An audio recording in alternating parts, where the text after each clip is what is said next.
আসসালামু আলাইকুম। আমি Mohammad Alauddin, assistant coordination officer, department of software engineering, daffodil international university. আজকে আমি দেখাবো কিভাবে একজন ফ্রেশার স্টুডেন্ট তার স্টুডেন্ট পোর্টালে লগইন করতে পারে এবং তার রেজিস্ট্রেশন হয়েছে কিনা সেটা চেক করতে পারে। প্রথমেই আমি লিখে নিব DIU স্টুডেন্ট পোর্টাল। এখানে যাওয়ার পরে প্রথমে যে লিঙ্কটা পাবো student portal daffodil international university, এখানে ক্লিক করব। ক্লিক করার পরে এখানে অলরেডি একটা পোর্টালে লগইন করা আছে, আমি এটা লগ আউট করে দিচ্ছি। প্রথমে আমি এখানে স্টুডেন্ট আইডি দিব। স্টুডেন্ট আইডিটা দিলাম। এখানে স্টুডেন্ট আইডি যা হবে একজন ফ্রেশারের জন্য পাসওয়ার্ডও ঠিক এটাই হবে। তো এখানে যেহেতু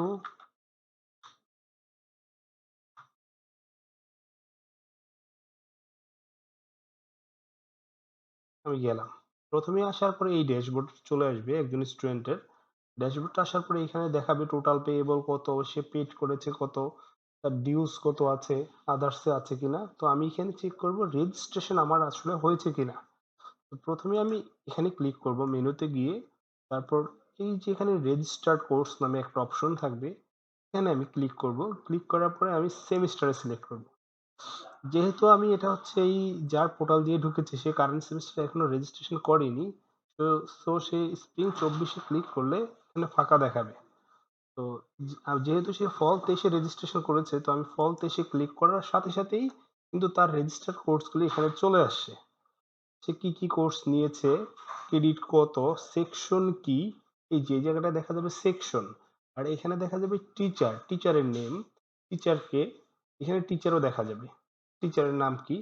তো ঠিক এইভাবে একটা স্টুডেন্ট তার রেজিস্ট্রেশন চেক করতে পারবে। ফ্রেশার হিসাবে তার রেজিস্ট্রেশন হয়েছে কিনা সে চেক করবে স্প্রিং 2024। যেহেতু আমার রেজিস্ট্রেশন হয়নি, তো এখানে আমার কোনো কোর্স শো করছে না। যদি আমার রেজিস্ট্রেশন হয়ে যায় তাহলে এখানে আমাকে অটোমেটিক কোর্স শো করবে। তো ফ্রেশার হিসাবে সে এভাবে তার রেজিস্ট্রেশন হয়েছে কিনা সেটা চেক করতে পারবে। আর অবশ্যই মনে রাখতে হবে লগ ইন করার জন্য স্টুডেন্ট আইডি যা, পাসওয়ার্ডও তা, পরবর্তীতে সে সেটা চেঞ্জ করে নিতে পারবে।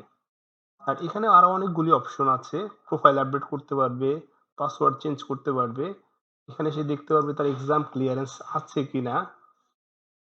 তারপরে এখানে অনেক লাইভ রেজাল্ট দেখা যাবে। এখানে দেখা যাবে হচ্ছে পেমেন্ট লেজারে সে টাকা কত দিচ্ছে, কিভাবে দিচ্ছে। এখানে আরো অনেকগুলি অপশন আছে, এগুলি ডিটেল অন্য একদিন আলোচনা করবো ইনশাআল্লাহ। আসসালামু আলাইকুম, ধন্যবাদ সবাইকে। আর যদি কেউ কোনো কিছু না বুঝতে পারেন তাহলে সরাসরি ডিপার্টমেন্ট অফিসে যোগাযোগ করবেন। ধন্যবাদ।